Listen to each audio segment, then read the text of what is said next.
Can you try sharing your slides so we can check if everything is okay?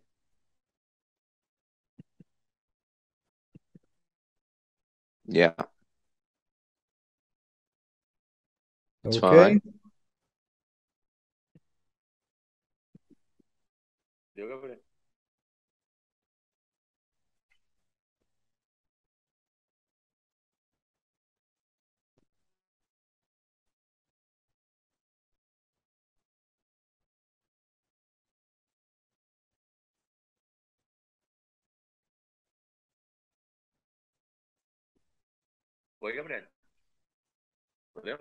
So please accept our apologies for this technical difficulties. Professor Cairns, I will introduce you in a couple of words in Portuguese.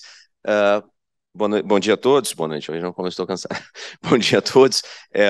O professor Douglas Cairns é professor da Universidade de Edinburgh, do Reino Unido, e, como todos conhecem, é autor de diversos títulos importantes de grande impacto na tradição de estudos clássicos.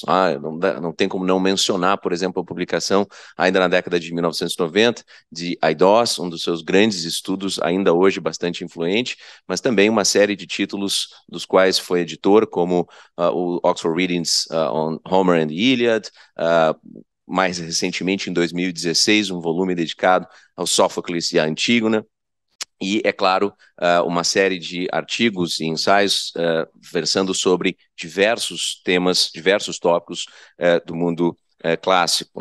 Sua trajetória acadêmica inclui experiências na área de estudos clássicos em diversas universidades, como Edinburgh, Glasgow, e como professor visitante na Universidade de Kyoto e na Universidade do Estado da Flórida, Langford Family Distinguished Scholar Chair, entre outras. O professor Cairns desenvolve seu trabalho de pesquisa sobre a cultura grega, dando especial atenção à relação entre as emoções e seu reflexo na épica, na tragédia e na poesia gregas. Como vocês podem ver, o título da conferência, Hybris, Ancient and Modern, faz parte do projeto de pesquisa do European Research Council. Professor Cairns, please, the virtual floor is yours. Great, thank you very much. I'm very sorry not to be with you in Brasilia. I hope you're having a great conference. I hope everybody's well. And without further ado, with thanks for that very nice introduction, I'll get on with the talk, which is about hubris.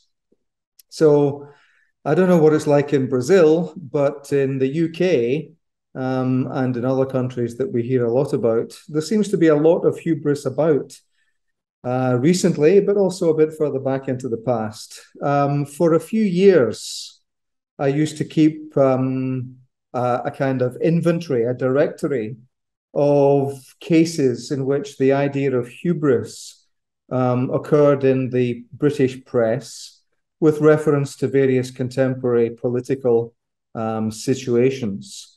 So, for example, when we had the enormous financial crisis in 2007 to 8, hubris was readily invoked then. More recently than that, here we've got the moving the slides problem that sometimes happens with Zoom. It worked before. Let me see. There we go. So more recently, this headline, Hicks Hubris and Not a Lot of Masks, was the headline in The Guardian that greeted the news that Donald Trump had caught COVID. That was in last October 2020.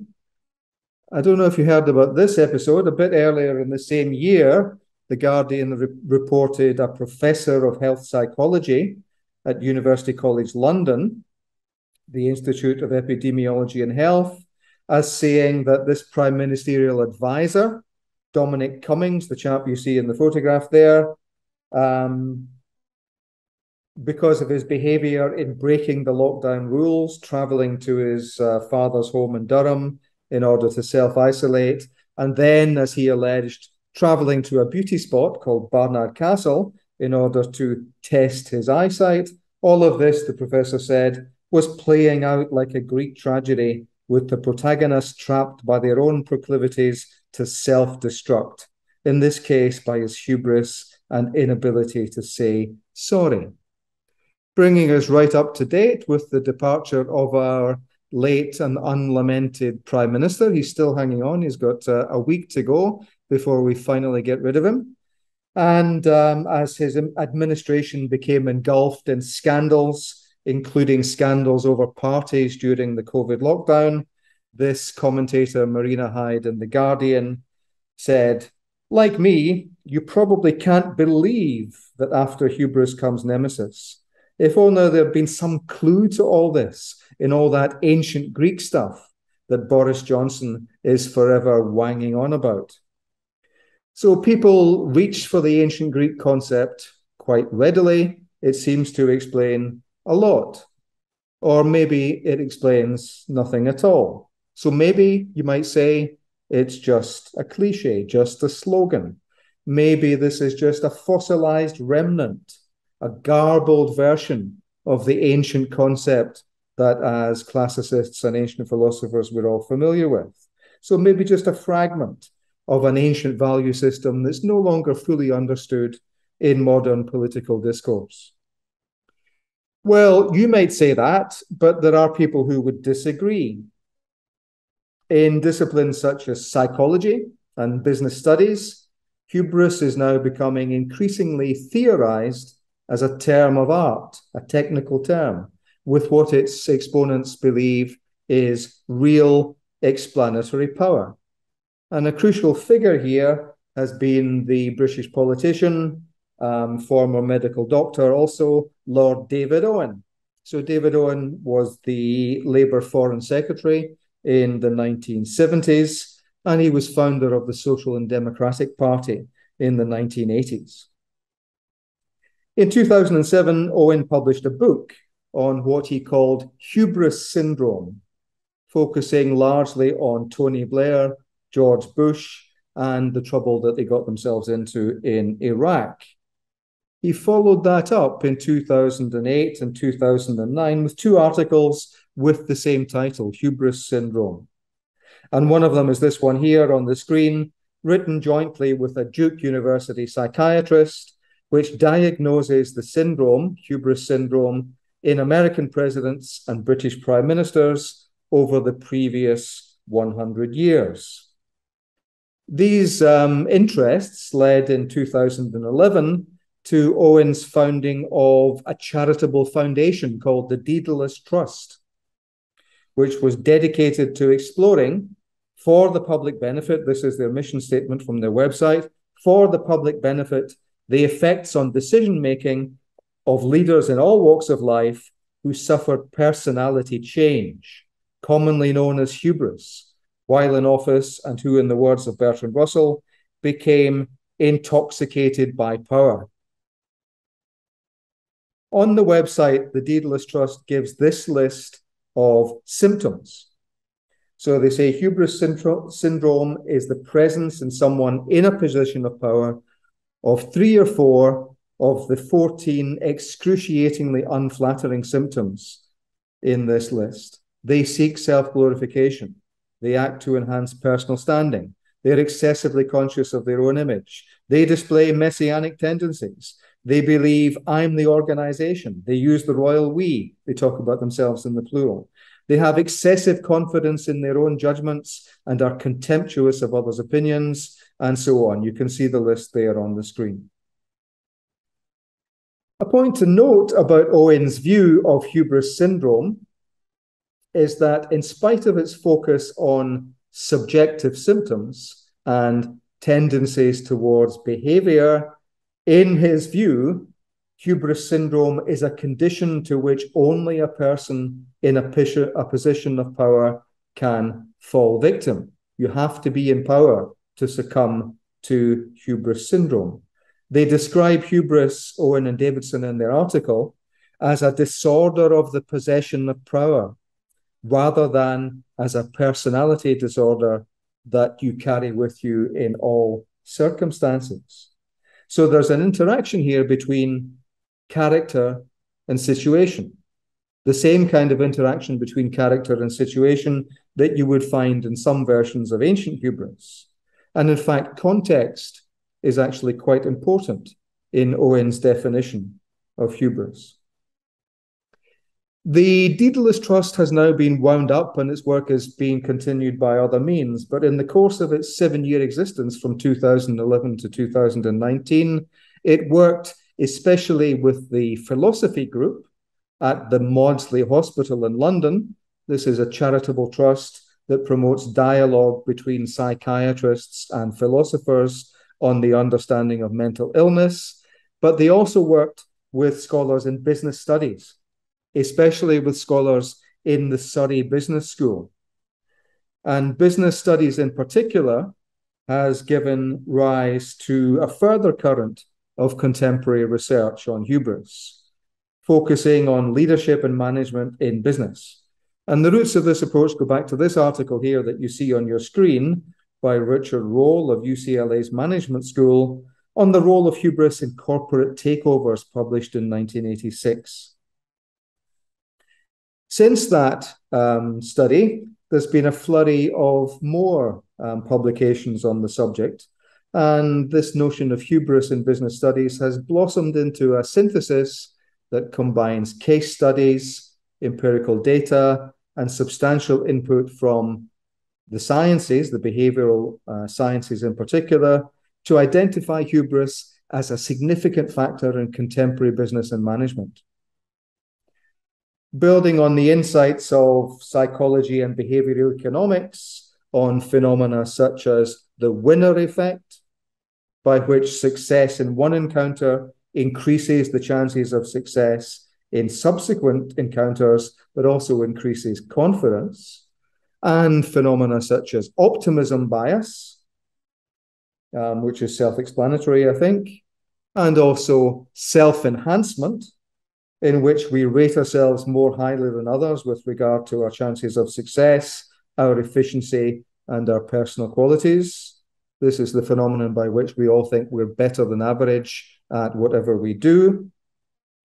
Taking all these things into account, the business studies literature, as for example summarized in this book by Eugene Sadler-Smith, is beginning to assemble large amounts of data linking CEOs and leaders in business, subjective personality traits, the trajectories of their businesses in the marketplace, and the nature and outcomes of their decisions. These data demonstrate correlations between previous success, the praise that success brings, the self-confidence that success and praise engender, the tendency to underestimate risk, detrimental business practices and decisions, and negative business outcomes. And these links are certainly not trivial for the businesses involved, although they may be, given what we as classicists and philosophers know about hubris in the ancient world, and the extent to which that concept has molded the modern concept, they may be rather predictable. So there is something here. Modern hubris isn't just a convenient label, but the identification of this phenomenon of modern hubris raises two questions, I think. First of all, how does modern hubris relate to the ancient concept? And second, what claims lie behind the modern identification of hubris as a significant behavioral characteristic?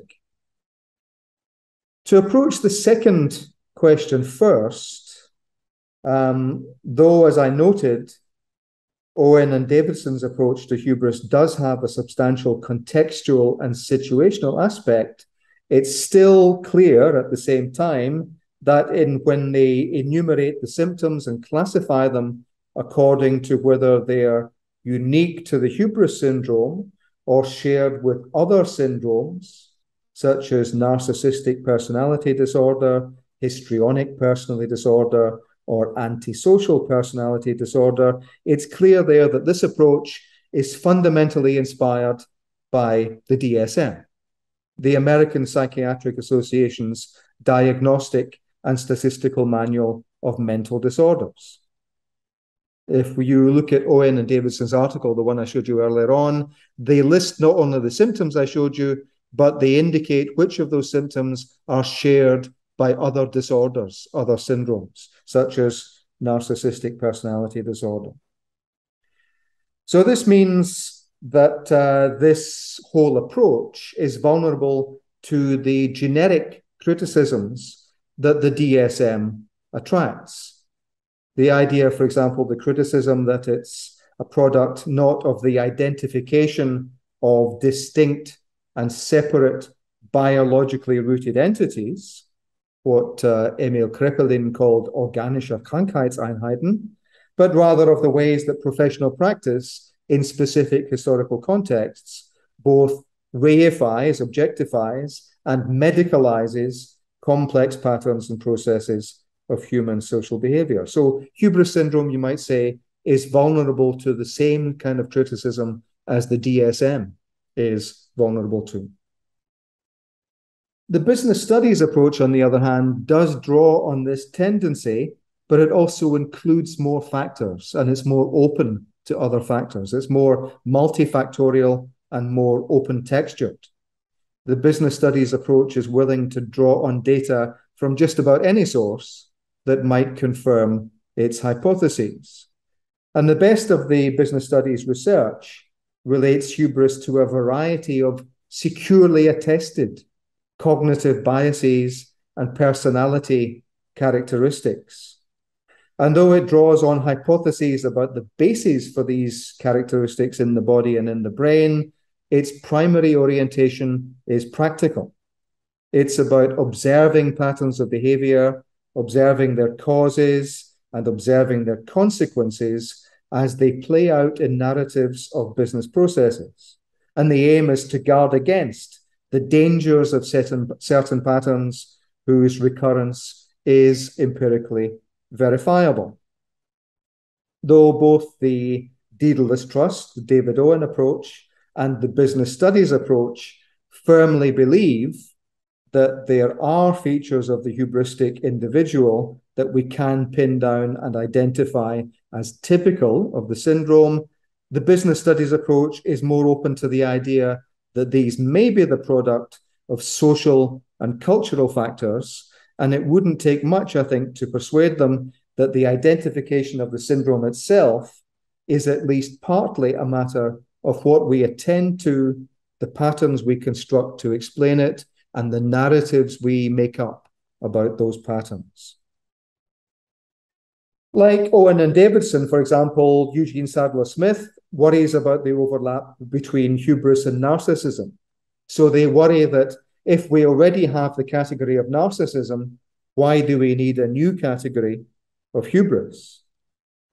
But the point is, none of these modern approaches to hubris is simply and solely about the classification of allegedly distinct personality types. They are also about how these allegedly distinct personality types manifest themselves in action and in interaction between people, and especially how they affect decision-making in particular social, political, and institutional contexts. So the worry about the distinctiveness of the individual pathology that may or may not be involved can be dispelled if we get rid of the notion that the essence of the category has to lie in a single factor or set of factors. If we get rid of the notion that the essence has to lie in a subjective disposition or a subjective trait of character, and instead accept that categories like these are typically indeterminate, with areas of overlap with other categories. Their boundaries are not fixed. And accept too that our interest in hubris as a category, ancient or modern, is not just an interest in the personality and not just an interest in the developmental history of individuals, but it's also a matter of how those individuals act and how their actions affect the rest of us. Whatever the dispositional, psychological underpinnings of hubris in the ancient sense or in the modern sense, both ancient and moderns, all of us locate our conventional, discursively constituted understandings of these states in wider patterns that are fundamentally narrative-like in form. So I would say that the operative model for the interpretation of hubris, ancient or modern, should be, as it is in the case of emotion, ancient or modern, the concept of the script, a prototypical narrative or set of narratives of how the phenomenon in question is felt to play out in practice and in context. And it might be worth noticing just that not only does ancient hubris have this prototypical script-like character, the kind of prototypical script-like character that Aristotle in Book 2 of the Rhetoric attributes to emotions, but in fact, in that very account of hubris in Book 2 of the Rhetoric, hubris is a script within a script. Hubris is a script for a form of belittling, a form of oligoria. That's one of the causes for anger, the script that Aristotle is explaining at that point in the Rhetoric. So if it's better to think of both ancient and modern hubris as scripts that include subjective dispositions as a factor, rather than simply as subjective dispositions and nothing else, then that's one point of contact between ancient and modern hubris, even though it's a very general one. A more specific example of genuine overlap lies in the way that modern hubris is associated with various forms of cognitive bias that involve asymmetrical tendencies to privilege the self over others in thought, evaluation, and behavior. Eugene Sadler-Smith, for example, cites a study in which 81% of a sample of 2,000 entrepreneurs engaged in business startups rated their chances of success as 7 out of 10, and no fewer than 33% of them rated their chances of success at 10 out of 10, even though there are robust data that show that in the UK and in the US, fewer than 50% of new businesses survive for more than 5 years. This is a bias not only towards optimism, it's also about the extent to which we, our own qualities, our talents, and our efforts are enough to determine outcomes. If you think your chances of success are 10 out of 10, then you think you're in charge of everything. Biases of this sort are pervasive and widely attested. More general forms include this phenomenon that I've already mentioned of self-enhancement. This is the phenomenon in which we think more positively about ourselves than objective criteria would warrant. The tendency to rate ourselves as better than others or better than average on a whole range of qualities. But there's also the even more general fundamental attribution error or actor-observer bias. This is the phenomenon by which we tend to regard other people's behavior, especially their faults, as deliberate, typical, and expressive of their character, by contrast with the self-serving bias, in which we tend to regard our own faults as isolated, atypical, and conditioned by context, the situation. So we tend to believe that our successes are our own work and our failures are caused by situational factors. And an important point here is that the usage of hubris itself, especially in ancient contexts, but also in modern context, actually bears out the existence of these biases. Because if you think about it, hubris is a label you apply to other people's behavior, not your own.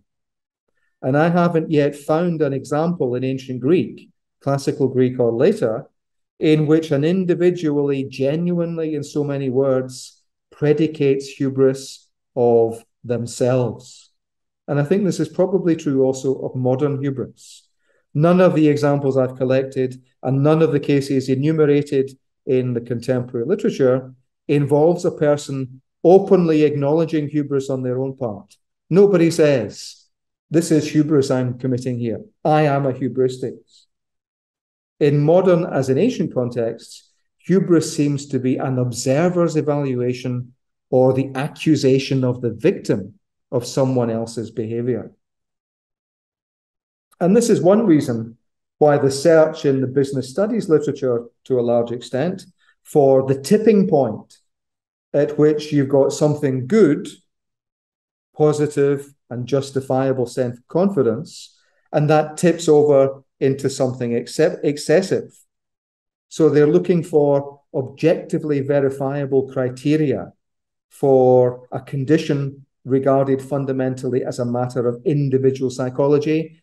And I think this is probably misplaced, because hubris isn't just a narrative scenario, so it's about more than just subjective conditions. It's also a narrative that's always focalized from a certain point of view. So the concept of focalization, which narratologists have used so well, comes into it here.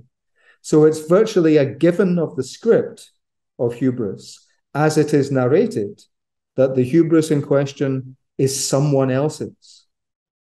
So hubris is less an objective label for a certain set of factors than it is someone's interpretation of another person's attitudes and behavior.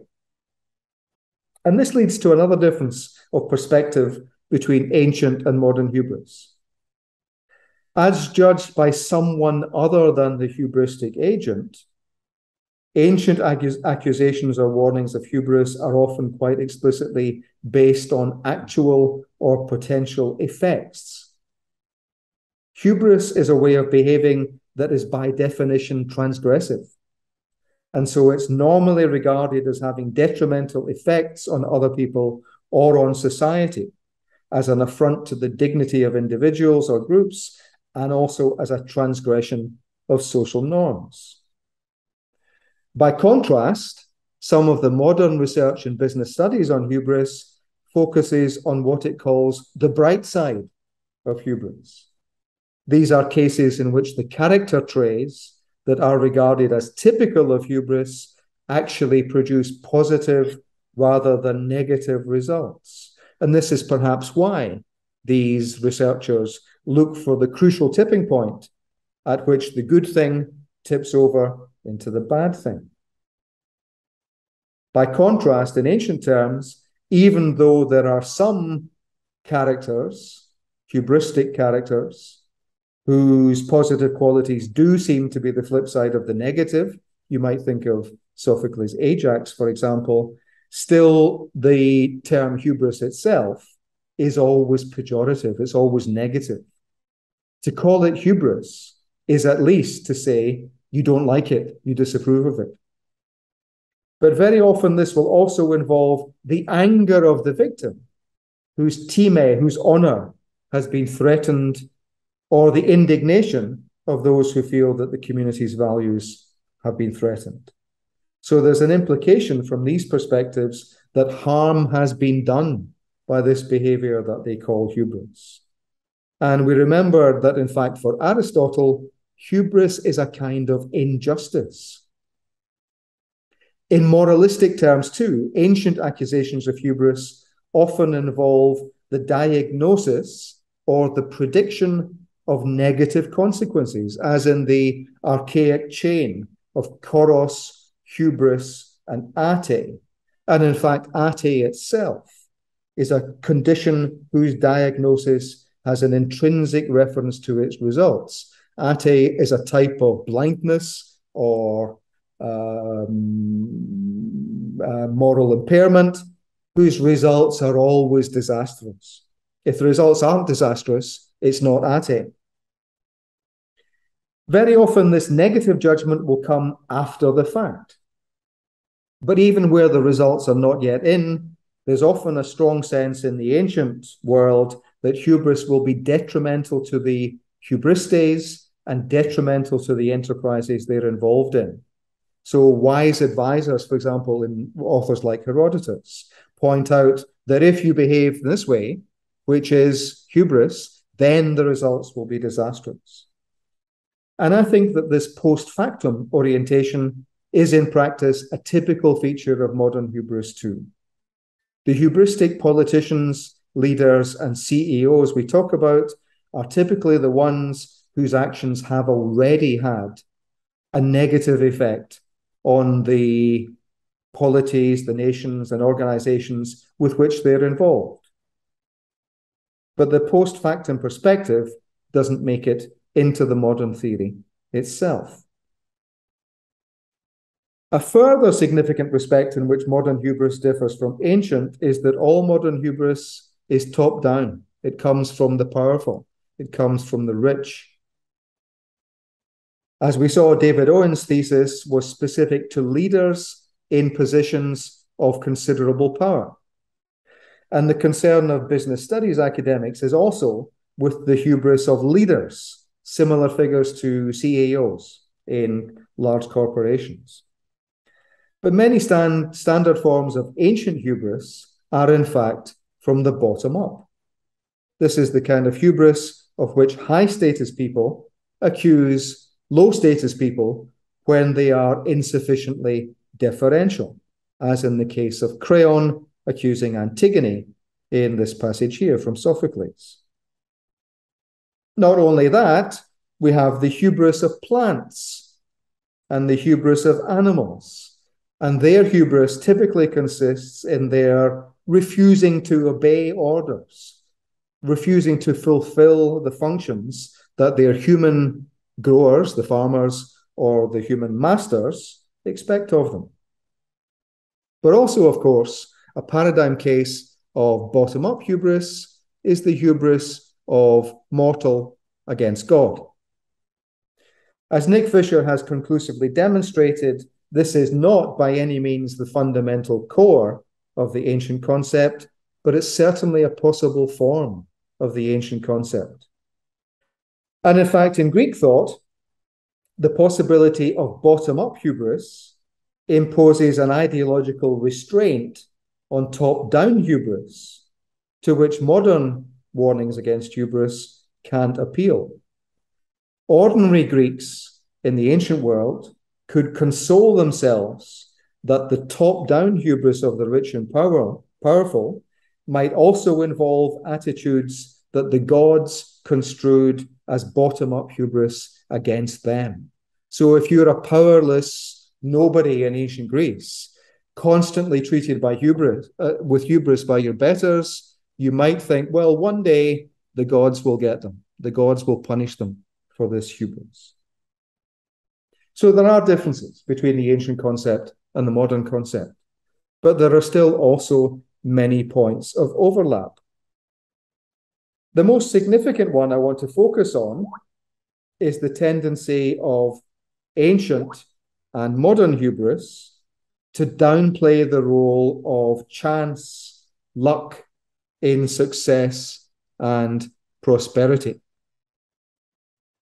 This is a point that's prominently emphasized in some of Aristotle's remarks in the Rhetoric. So, for example, the discussions of fear in Rhetoric I've got 2.3 there, is it not 2.5? No, it is 2.3. And 2.8 on pity consider not only the dispositions that give rise to fear and pity, but also the conditions that inhibit fear and pity. And in this account, both fear and pity require the notion that bad things can happen to us, that we are vulnerable to misfortune.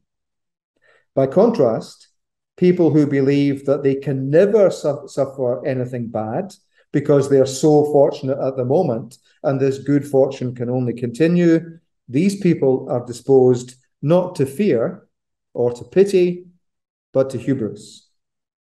The hubristic condition that Aristotle identifies there in the pity chapter 2.8 that gives rise to concrete expressions of hubris involves blindly overvaluing yourself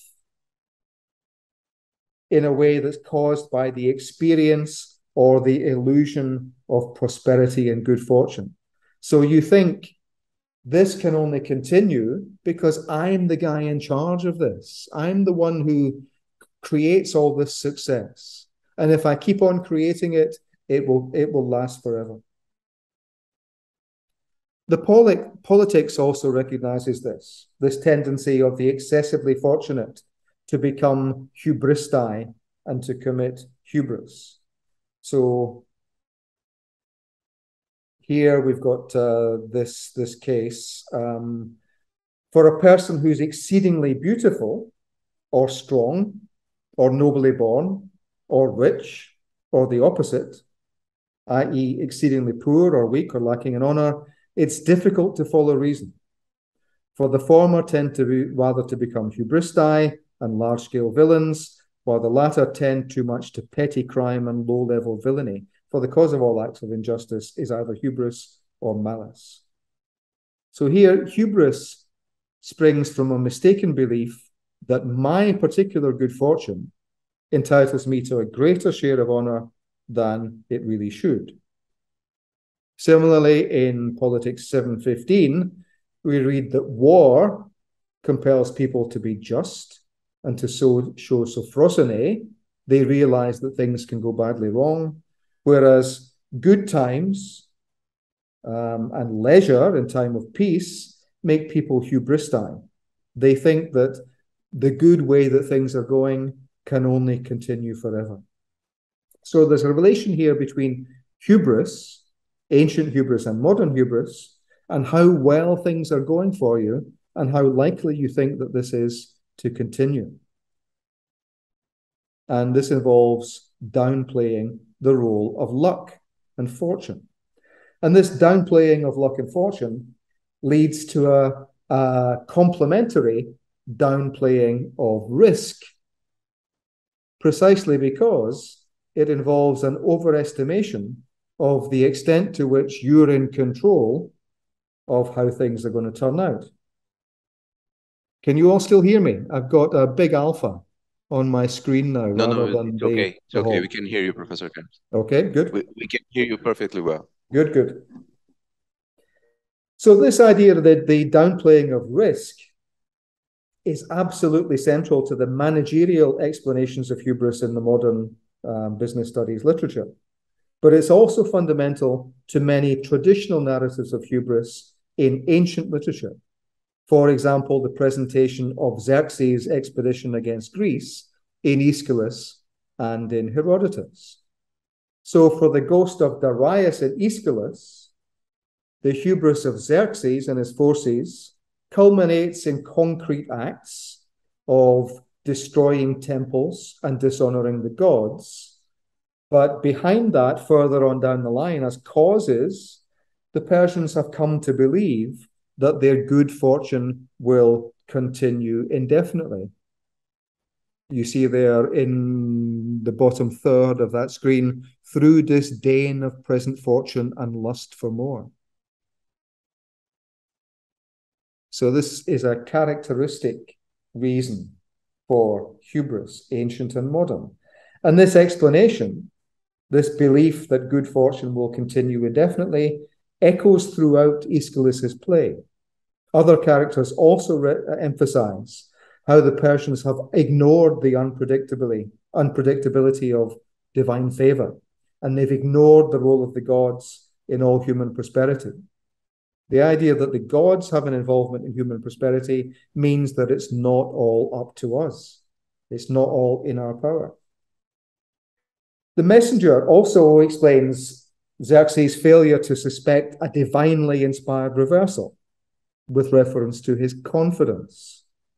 And the queen interprets that as a tendency simply to believe that things will always go well. She says, when fortune flows with prosperous tide, they believe that this same fortune will forever bring them success. So this is exactly what Darius, the ghost of Darius, describes in his warning of the consequences of hubris as despising one's current fortune, one's current daimon. We see this also in Herodotus. So in Herodotus, book 7, before he sets off on his expedition to Greece, we see that the ambitions of Xerxes extend to the creation of a Persian empire that will add Europe to Asia, and in fact encompass all the lands on which the sun shines, so that Xerxes' empire on the ground is going to equal the empire of Zeus in the heavens. Xerxes is confident that his and the Persians' good fortune can only continue. God is guiding their destiny for the best, and all they have to do is follow. Xerxes' uncle, Artabanus, sees the dangers of this. He notes that confidence doesn't always precede success, and he gives good reasons for caution. Great armies do sometimes fail when they attack smaller ones. So there's a risk involved. And this risk is in particular a function of the fact that the gods resent, they feel thonos, human beings who think big. This plan, Artabanus adds later, increases hubris. And this is a verdict that's endorsed after the final defeat of the expedition by Themistocles. And all of these, this thinking big, this hubris and so on, are textbook cases of hubristic politics and hubristic leadership, precisely as we find it discussed in the modern hubris literature. We see the effect of previous success. We see the failure to recognize the role of luck in success. We see megalomaniac ambitions and unrealistic beliefs that these ambitions can be achieved. And we see a reckless attitude towards risk. These ancient evaluations differ from the modern evaluations only insofar as in the conventional Greek narratives, these illusions of control and of perpetual good fortune threaten boundaries between human and divine that the gods do not fail to police. There's one additional factor, another major similarity between ancient and modern hubris here. In downplaying the role of chance and minimizing risk, ancient and modern victims of hubris are also implicitly or explicitly inflating their own role in their success. They mistake luck for something else. They mistake luck for merit. The idea that this mistake would be a feature of what Michael Young, the book on the left there, in 1958 called Meritocracy, was part of the warning that Young wanted to sound. Young's book, The Rise of the Meritocracy, isn't a positive story. It's a dystopian satire of how bad things will get if we allow this new phenomenon of meritocracy to take hold. That warning went unheeded, and meritocracy became, without any irony whatsoever, a rallying cry both of the left and of the right. So when Theresa May in the UK became Prime Minister in 2016, meritocracy was what she said she wanted to create. Before her, Tony Blair was a great fan. And on the other side of the Atlantic, in the United States, Bill Clinton and Barack Obama were great fans of meritocracy too. Recent years, by contrast, have seen all of these books here, a flurry of denunciations of meritocracy, all of them emphasizing that the nightmare that Michael Young foresaw has now come to pass. The case against meritocracy is twofold. The argument that suggests itself most intuitively is simply that meritocracy doesn't work. It doesn't work because entrenched forms of inequality ensure that some people have many more opportunities to develop and demonstrate merit than others do. And they ensure that meritocratic mechanisms can be gamed or bought by those with wealth and power. And they ensure that the playing field of equal opportunity is never actually level, and so on. So one argument against meritocracy would be it doesn't work. The more fundamental argument, though, is that even if it did work, it wouldn't be desirable. It wouldn't be desirable because it's unjust and because it's socially divisive. And in fact, it's socially divisive precisely because it's unjust. Meritocracy privileges some citizens over others and exalts certain skills and qualities over others. It doesn't treat all members of society as free and equal. What it does instead is to set winners against losers in ways that are inimical to the common good. The tendencies of meritocracy are fundamentally exclusive, elitist, and anti-democratic. In both its theoretical ideal form and in the flawed practical steps that societies have taken to bring it about, meritocracy entrenches and perpetuates injustice and inequality. The rise of meritocratic ideology has coincided with the huge increases in material inequality that have characterized in particular the United Kingdom and the United States since the 1970s, and with the financialization and deindustrialization of those economies in the same period. The myth that meritocracy exists has coincided with a massive decline, in fact, in the so-called social mobility that meritocracy allegedly promotes. Several of the critics of meritocracy also point out that this has brought a decline in recognition and respect for the traditional skills of working-class industrial communities. But Michael Sandel, in particular, is the one who describes this in terms of hubris. In this book here, Sandel talks at length about what he calls meritocratic hubris. Meritocratic hubris generalizes the talents and skills in which merit supposedly lies as the talents and skills that matter most of all in a society. It entails at best indifference towards and at worst contempt for those who fail to master the qualities that meritocracy deems meritorious.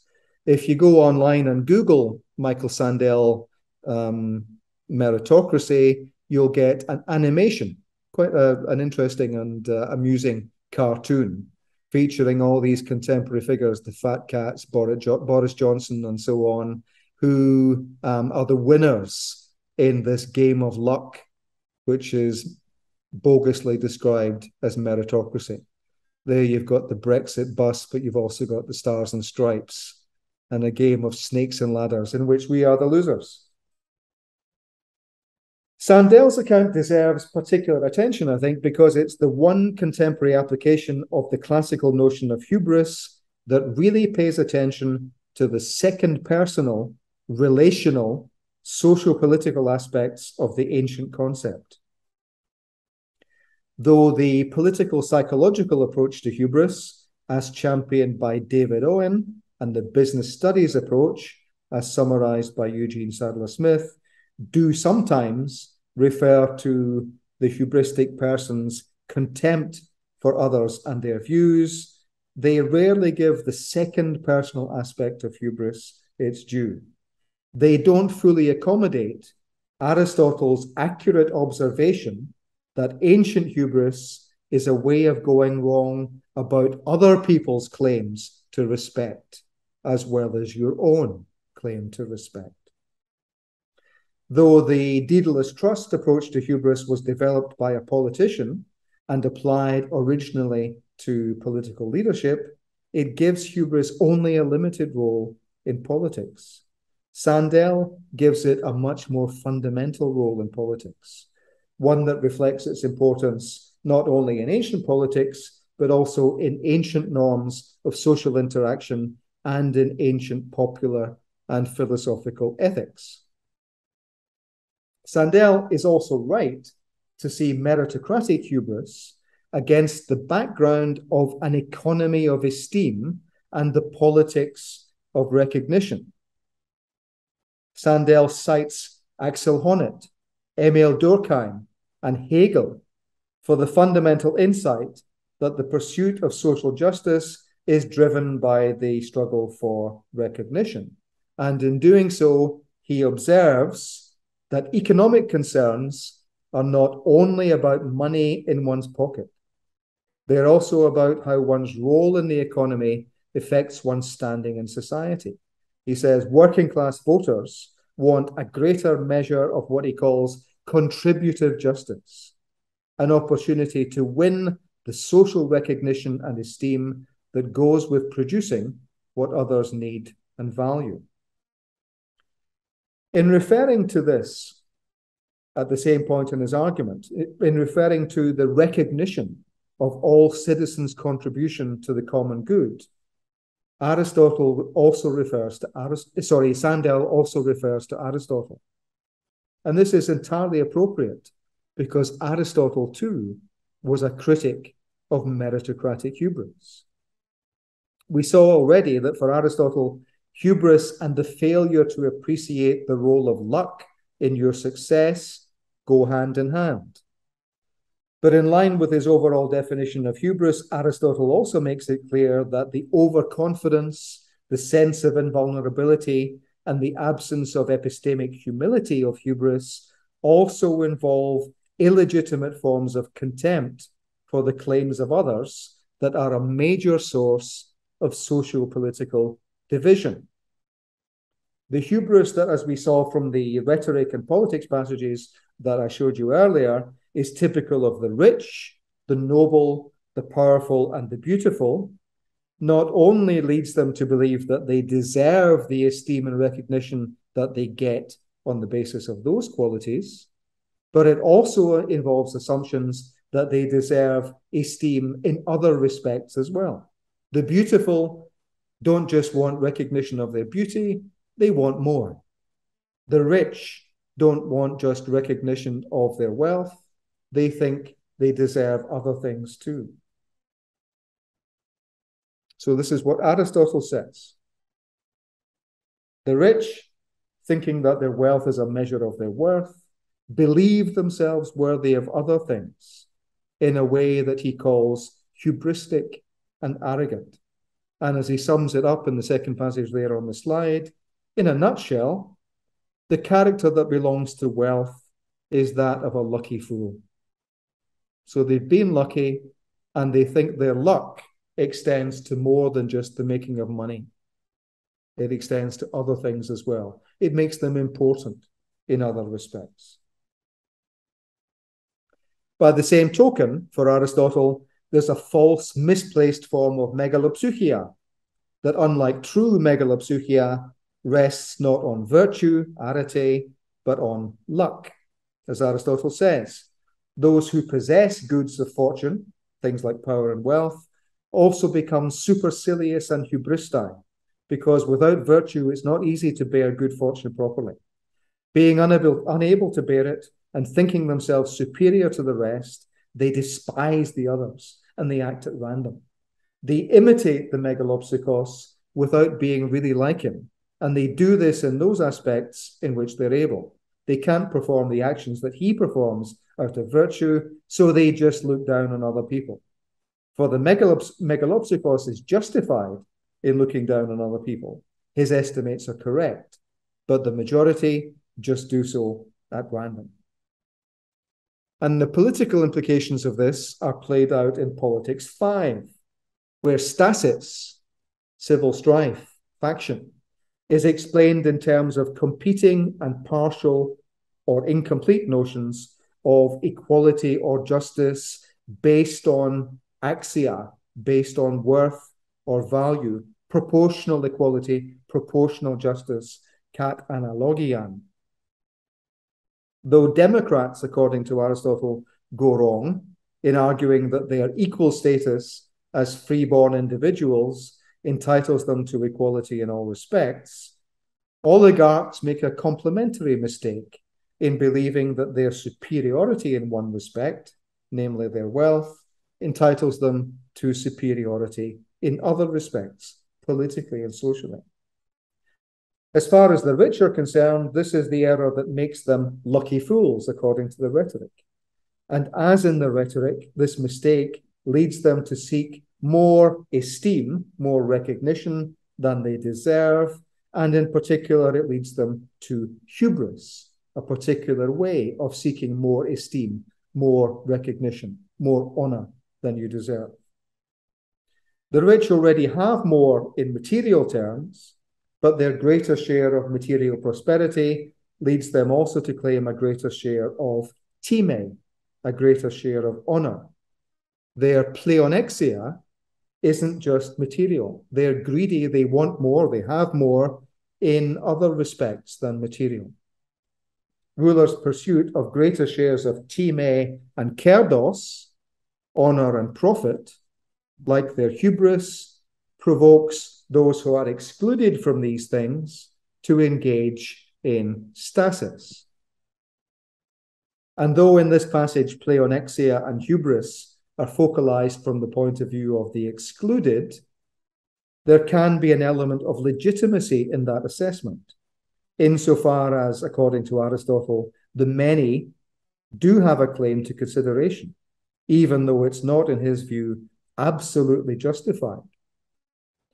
A stable constitution will accommodate egalitarian claims based on freedom, although according to Aristotle, it should also accommodate claims to greater shares based on differential notions of axia, of value or worth.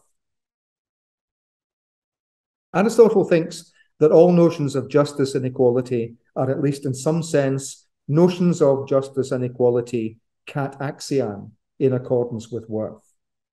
Even the democratic notion that can be seen as a form of arithmetic equality is in fact based on axia, even if only from the democratic perspective. The Democrats think because they're all free, they're all axios of equal rights. But alongside democratic conceptions of justice based on free birth and oligarchic conceptions based on wealth, Aristotle, of course, also considers aristocratic conceptions based on virtue. And there's no doubting that for him, arete, virtue, is the paramount criterion of axia, of worth.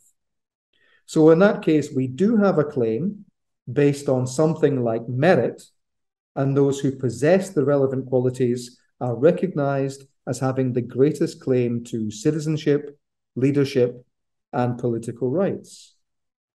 And yet, the application of that principle wouldn't, as far as Aristotle understands it, give rise to meritocratic hubris.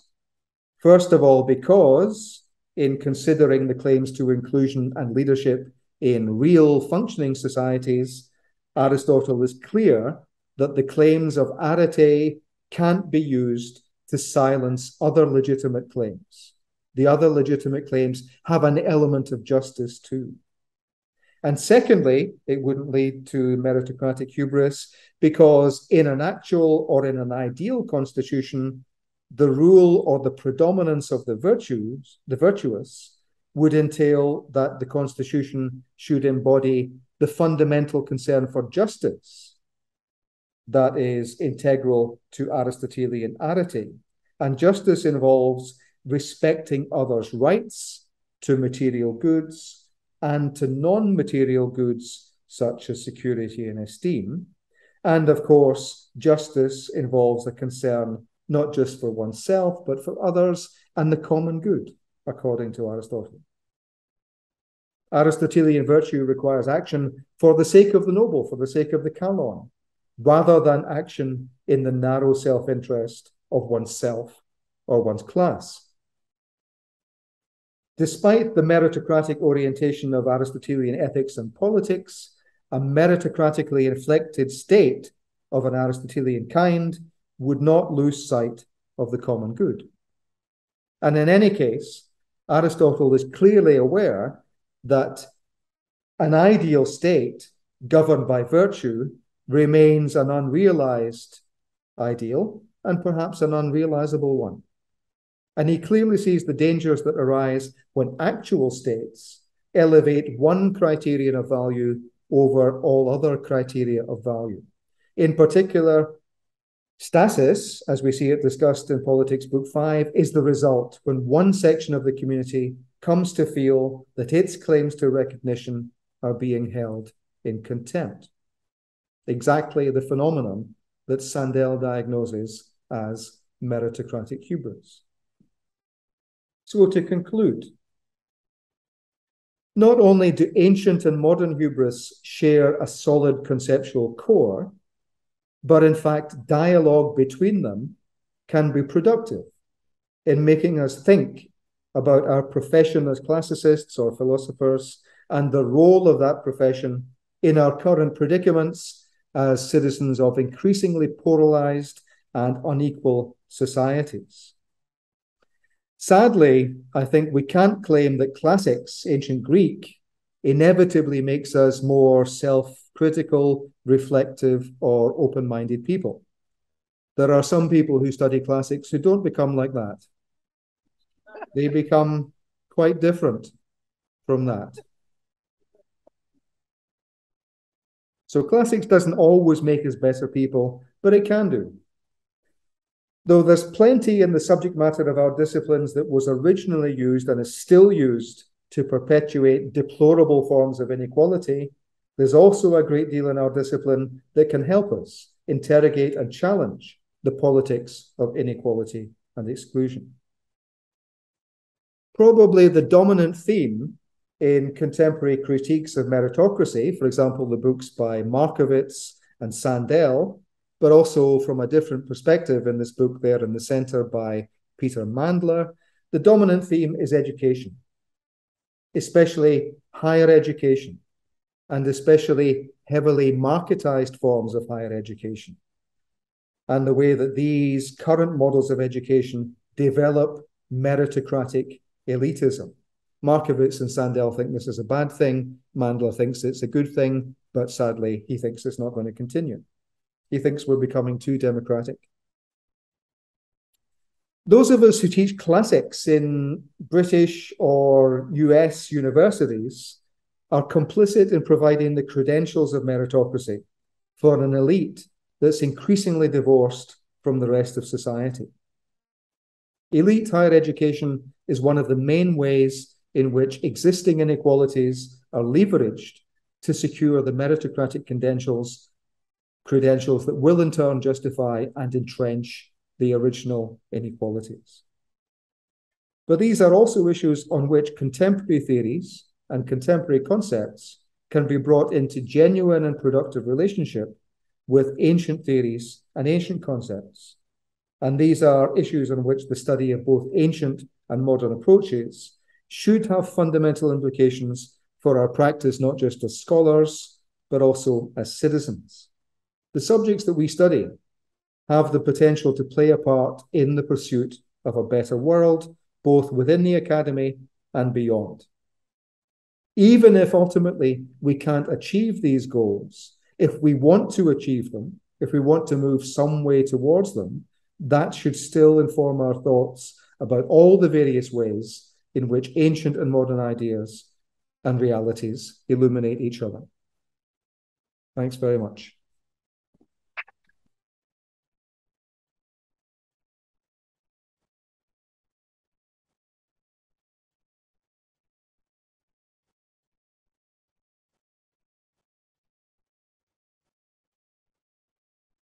Well, thank you very much for this brilliant and erudite and instigating talk, Professor Cairns. And probably Gabriele will remember that when we were first discussing who to invite, I was referring precisely to one of your recent papers on stasis in Aristotle politics.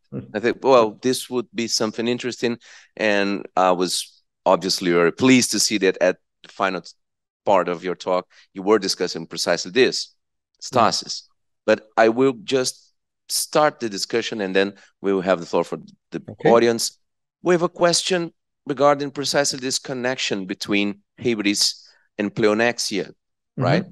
So right from the moment when you were quoting Herodotus and the general idea that Xerxes was hybristic and wanted more than would be reasonable, the idea of pleonexia was playing a role in your thought process right here, right? So from that moment on in your talk, I was focused on this.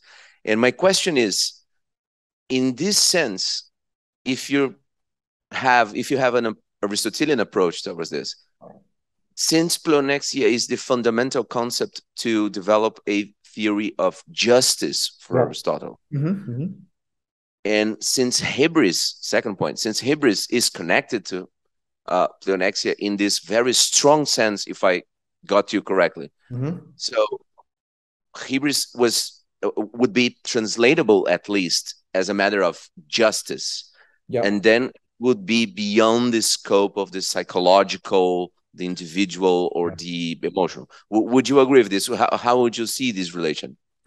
That's absolutely how I see it. So, in fact, I published an article in a French collection a couple of years ago, now translated into Italian. So, if anyone wants it, send me an email. I'll send it on, or I think you can download it on Academia. But that's exactly what I think. So, in Book 5 of the Ethics, Aristotle identifies honor as one of the goods in which there can be justice or injustice. So, it can be possessed or distributed justly or unjustly. So it's a potential object of particular injustice, all forms of which involve pleonexia. Right. So hubris, I think, since Aristotle very regularly describes hubris as a form of injustice. So when he wants, for example, in the first book of the Rhetoric, when he wants to describe what being unjust really consists in, that it consists in actually having the disposition and the proairesis, and not simply in performing the actions, his example is hubris. So it's not always hubris because of what you do, it's hubris because of what your proairesis is. So he clearly sees hubris as a form of injustice. All particular injustice is pleonexia, and hubris is pleonexia with regard to honor. It's wanting more honor than you are axios of possessing. Fantastic. Thank you very much. So, questões do público, por gentileza. O microfone é o mesmo, Gabriel?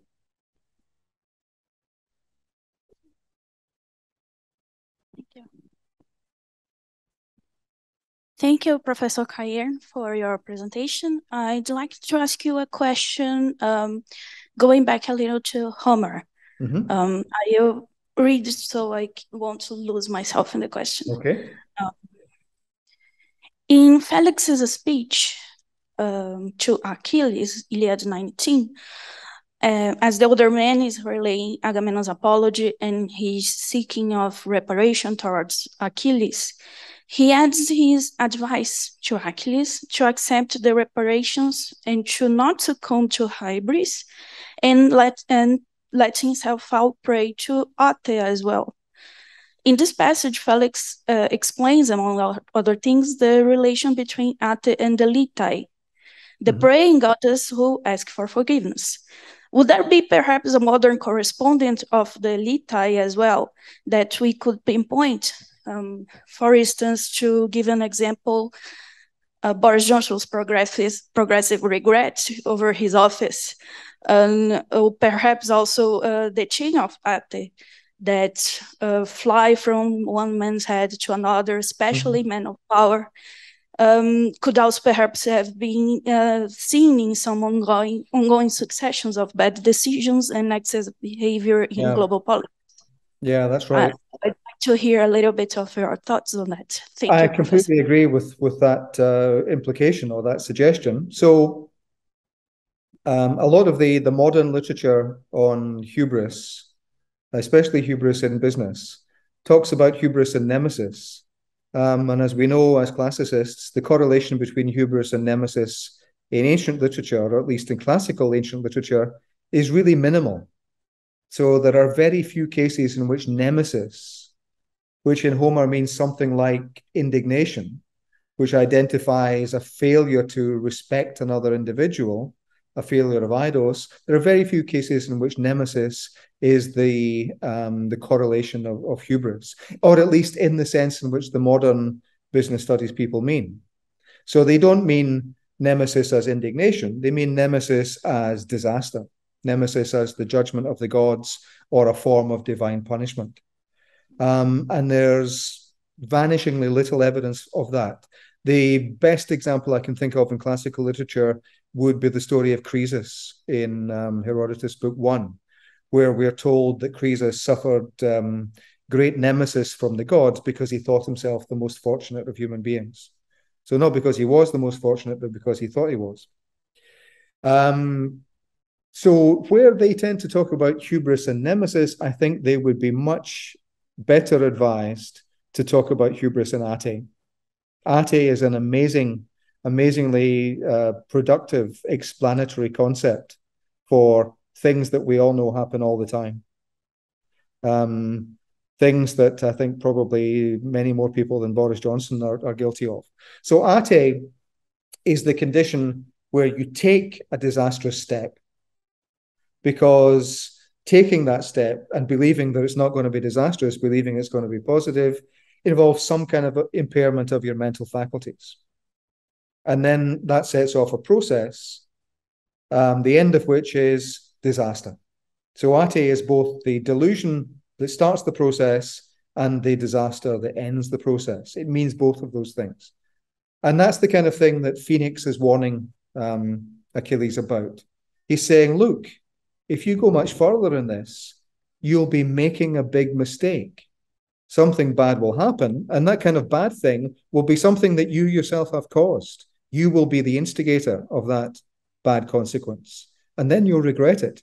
There's an intrinsic relation, as you suggested, between ate and regret.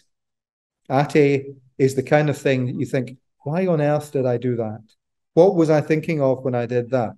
Once you realize that the results are disastrous. So I think ate would be a really fruitful concept to apply to modern behavior, political, interpersonal, business, and otherwise.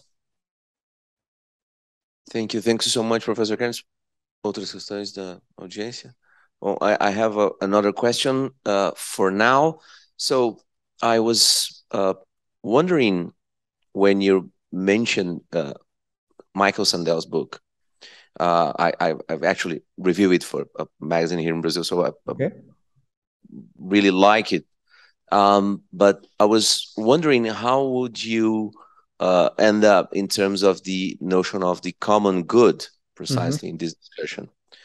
Because one of the key aspects of this idea of the common good is that you will probably have to reject, as Michael Sandel actually rejected back in the 1980s, the Rawlsian idea of the common good as just a formal agreement on basic institutions and laws. Yeah. And I mean, at least this plus the overlapping consensus, right? So, yeah. And you have to embrace something stronger. This is why probably Sandel back in the 1980s and the 1990s was accused of being a communitarian, in the veins of something like McIntyre or Charles Taylor, etc.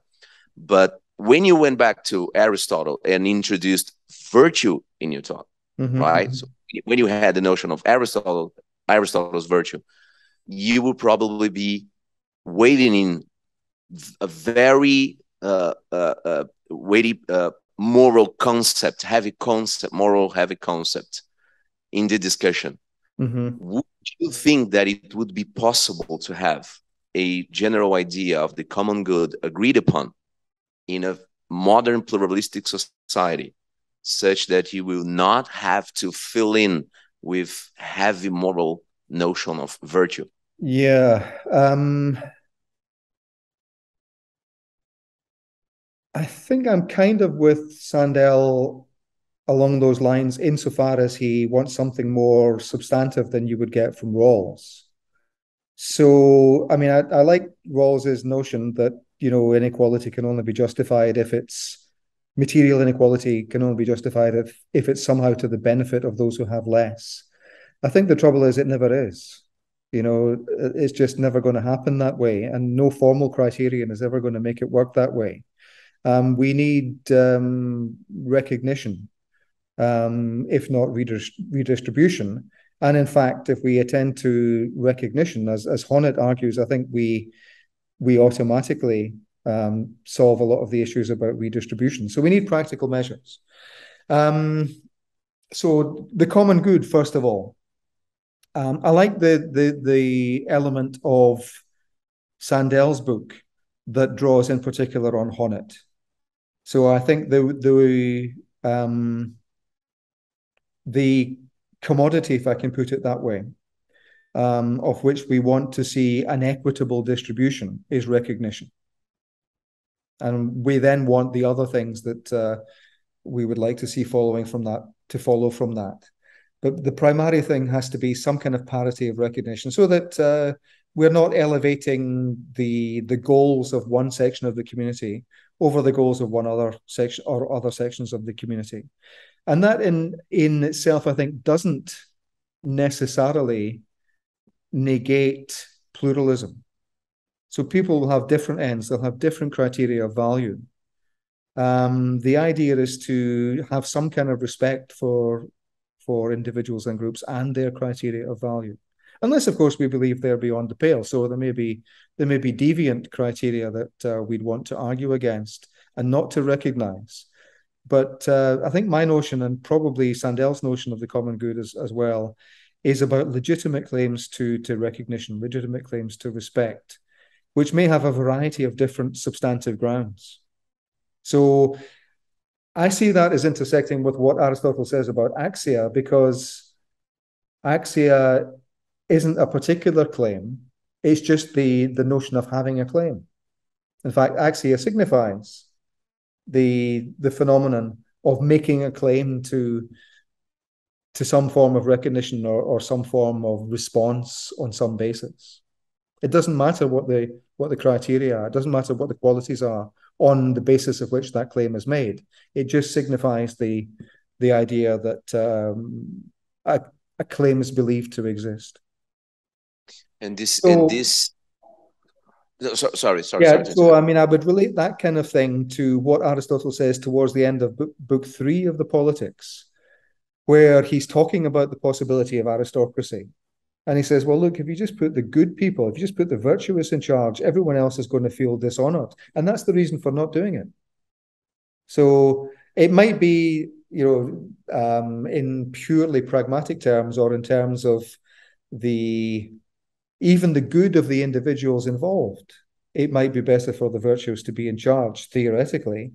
But that's inevitably going to exclude people, and the exclusion in itself is inimical to the common good.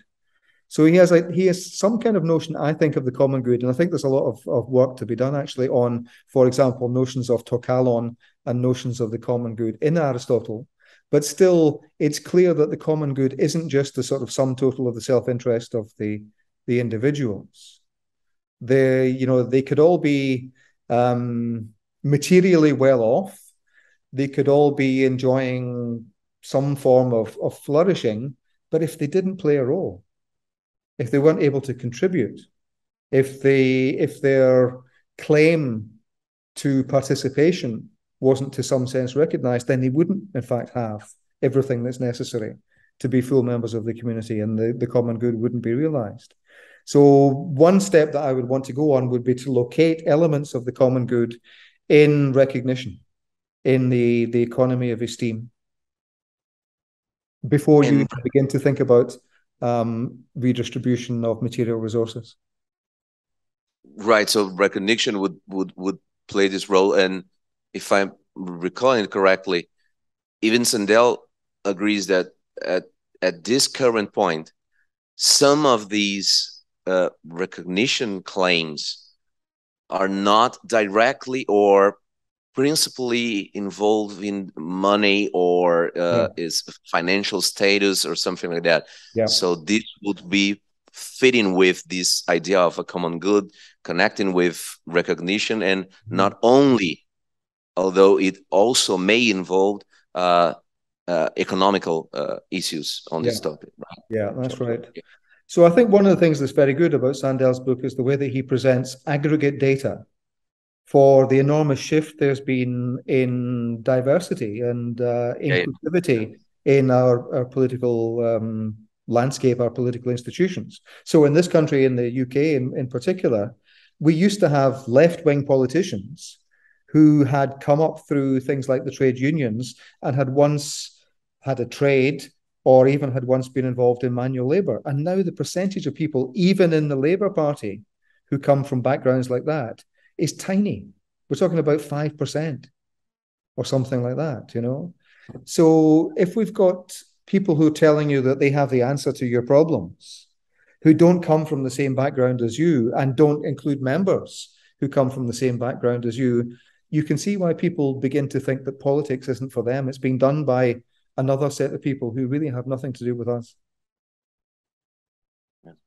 Gabriel.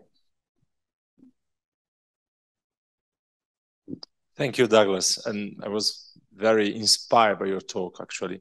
And one of our concerns here around in Brazil, Latin America right now, is exactly the point of the meritocracy and what we can do about it as a classicist and philosophy students and professors. Yeah. I would like to hear you a bit more about, besides the Boris Johnson thing, you know, what we could do about it. Thank you. Yeah. Well, this is a live issue. So if I was giving this talk in the UK, I would have included a section at the end about our own particular situation. And our situation where I work in Edinburgh is actually terrible. So in Scotland, 4%, just over 4% of the population are privately educated in very expensive private schools. But in Edinburgh University, which is the biggest and I think the best university in Scotland, certainly it's most prestigious and the highest up the international rankings, 40% of the students come from expensive private schools. In my own subject in classics, we don't know exactly what the figures are, but in the school that we belong to, which includes history and archaeology, 60% of the students come from expensive private schools. So they're more than 10 times represented in our student body than you would predict by chance. And, you know, they're nice kids and nothing against them. You know, they're good enough to be at university, all of these things. But still, this is disproportionate. It's just not fair. And we're not looking hard enough for people from other backgrounds that could do just as well at university. We need to do something about that. One of the reasons why my subject is particularly bad at that is that in Scotland, at least, it's almost impossible to study it in a non-private school, in a state school. So classics has disappeared from state schools in Edinburgh and in Glasgow, where I grew up. It's now impossible to do what I did and study classics in a state school in Glasgow. No one can do it. So one of the things we have to do is do something about that. And, you know, there are bodies that do things about these terrible circumstances, I'm very glad to say. So one of them is the Classical Association, which is working very hard with voluntary organizations to bring classics to areas where there's no Latin and no Greek and no classical studies or classical civilization. So voluntary initiatives in various community locations, volunteers taking Latin, Greek, and other forms of classics, non-linguistic forms, into schools in relatively poor areas where it doesn't currently exist, all of that kind of thing. There's an organization called Advancing Classics Education, run out of King's College London, which is pursuing the same kind of objectives. There's an organization called Classics for All, which is raising money in order to reintroduce classics to state educational provision in the UK in general, with substantial success already in England and a little bit of success also in Scotland. So these are the things we need to do. So, I mean, I can get by drawing my salary from the University of Edinburgh, and I don't really have to bother in purely selfish terms about what's happening elsewhere. But instead, I think I have an obligation to be involved with these organizations that are trying to undo some of the damage that's made my subject an elitist subject. So if we are academics, we need to ensure that we're not perpetuating elitism, that we're doing something about elitism insofar as it's in our power. Well, thank you very much, Professor Cairns. Gabriele, começamos de tempo? So we have, with your last answer and with your example in your work and your talk right here in this discussion, a very good counterpoint to former Prime Minister and former Jonathan Barnes student, Boris Johnson. So thank you very much for this. This was a very engaging discussion, and we are very happy to have this opportunity with you here. And as we were saying before, we hope we will have you here in Brasilia with us next year or as soon as possible. Okay, thank you very much, Professor Cairns. Thank you for listening.